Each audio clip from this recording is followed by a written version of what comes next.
You're listening to the Uplevel Your Online Business Show, where wealth is empowering, purpose is crucial, and high vibes are non-negotiable. And now, here's your host, certified business coach and practical woo strategist, Sara J Loureiro.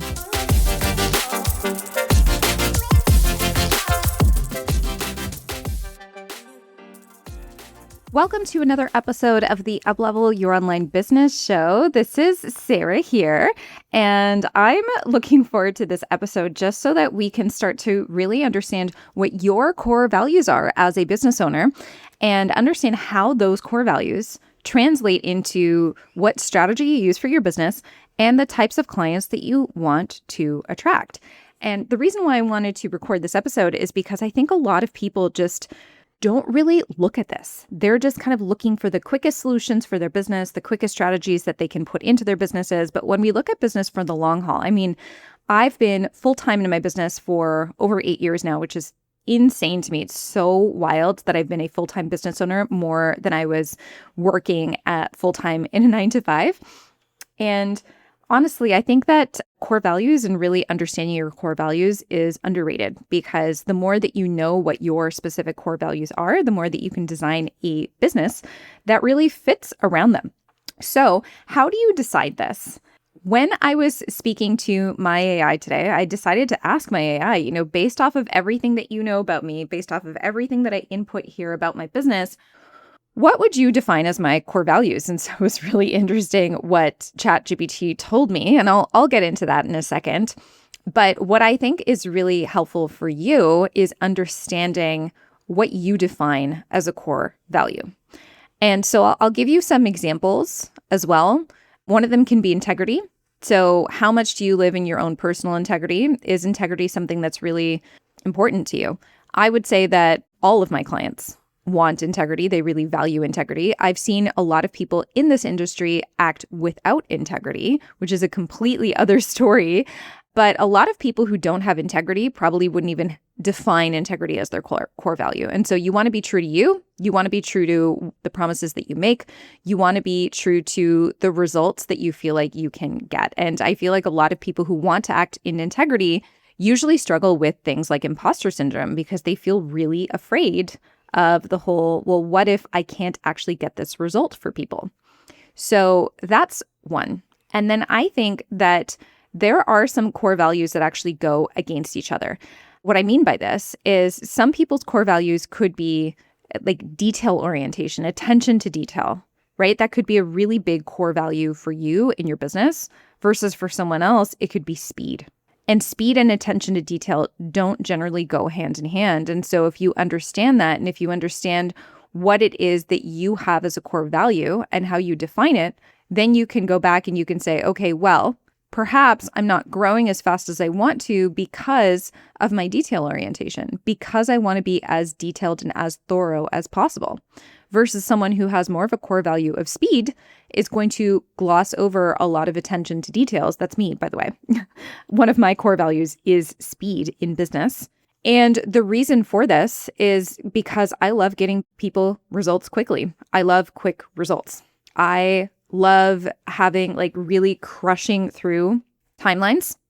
And I love quantum leaping. And I love being able to get clients results quickly, because when you get results quicker, you get more confidence. But I also have some clients who are not interested in speed. They're just interested in making sure that everything feels really good to them and everything is very thorough for them. So they're more of attention to detail type of people. And so one thing that I really value is obviously speed. And that also dictates how I hire people. If I hire people who are really slow, I don't like that. I end up firing them. If I hire people who don't have really great communication skills, once again, I let them go. I need people to communicate with me effectively, efficiently, and because I value speed, I can't just have someone waiting around to get back to me 2 days from when I ask them something, which is also why inside of my programs, because I value speed so much, that also dictates the way that I get back to my clients. And so I'm checking Slack 2 to 3 times a day for my clients, because I value the speed in my performance, because I believe that when we get back to people within the moment or around the moment where they're thinking about something, they're more likely to implement what it is that they've been thinking of. And so these are just the things that you'd probably want to start thinking about for yourself. Like, let's say, for example, if you value time freedom, then maybe getting on a whole bunch of one-to-one calls every single week is not your thing, right? If you value travel, then perhaps, once again, one-to-one calls all the time is not your thing. But if you value simplicity, you're probably not going to be wanting to solve a huge digital product problem where you're just selling a whole bunch of digital products. You have to set up a whole bunch of templates, upsells, make sure that you have all your software integrated because you value simplicity. And so really looking into what are your core values in business. And if you can ask your own AI this, could be a really big game changer for you to understand what drives you, what moves you, right? These are the things that we want to ask ourselves. And I think that we don't ask ourselves enough to the point where we can actually create better decisions for ourselves and we can really design a business that fits around what our core values are. Okay. Now, I'm going to share with you a few of the ones that my ChatGPT shared with me. I'm just trying to pull up the page here. So it's saying that one of my core values is self-sovereignty.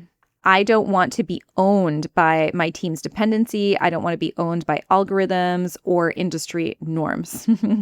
And so that always means that I am reinventing the wheel with my own business. And the great thing about that is if I'm reinventing the wheel with my own business and I find something that works, you better bet that I'm going to be sharing it with you, right? Especially if you're one of my high ticket clients.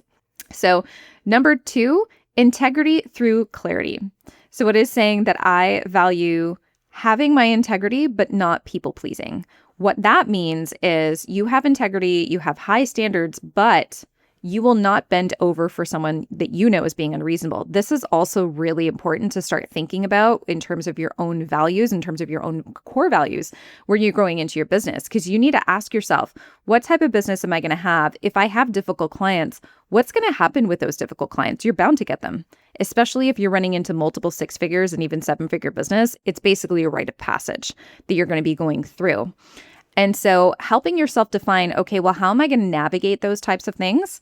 By staying true to my own integrity and at the same time trying to please my clients, yes, but not going overboard and really implementing my own boundaries. And so as my ChatGPT has heard from me, I've gotten to a place where I value integrity with boundaries.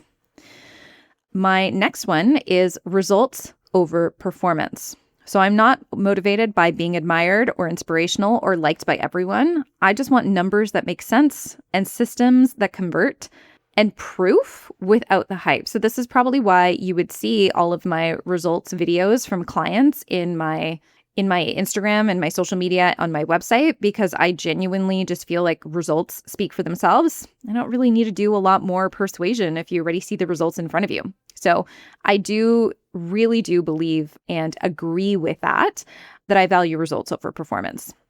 So long-term leverage was another one. So I'm choosing assets over attention, systems over hustle, and equity over applause. So what I'm basically doing with my business over time is I'm always trying to choose what is the long-term game, what is the thing that's going to provide me more results longer term, even if I have to sacrifice something that's short term. So long-term leverage, try to think about that as well. We're not here to get rich quick. Although fast results are really great, we're also thinking about the long-term leverage here. And the last one that it gave me is that I value efficiency. And so that really goes back into how I value speed. Speed and efficiency are very, very similar. And so I don't want my clients, for example, to have to spend 3-4 months building a funnel and then launch it. I want you to be able to launch something within the first month, within the second month of working with me. Because speed and efficiency are ultimately what gives you more results, and those results are going to give you more confidence. They're going to take away your imposter syndrome. And so the more that we can really rely on that, to me, the better my clients will be. But once again, not everyone has these as their core values, right? Some people can have completely opposite core values and still be really successful business owners. My point with this and with this episode is to help you find out what are your core values so that you can align your core values with whatever system or strategy you're placing in your business. Because at the end of the day, if you're stuck in a business model that doesn't align with who you are, it's always going to feel like you're pushing a ball uphill. So go ahead and ask your own AI what it believes your core values are in business, just so you can see, and let me know what you got. I'd love to hear from you and just see how that could translate into, the best business model for you. You can always find me on Instagram. It's at Sarah without an H, JLoureiro. I'd love to hear how you liked this episode. Thank you so much for listening, and I will catch you next time. Thanks for listening to the Uplevel Your Online Business Show. If you enjoy our show and would like the show notes and free goodies about how to grow your online coaching business, head over to sarajloureiro.com for more information. We hope you'll tune in next time.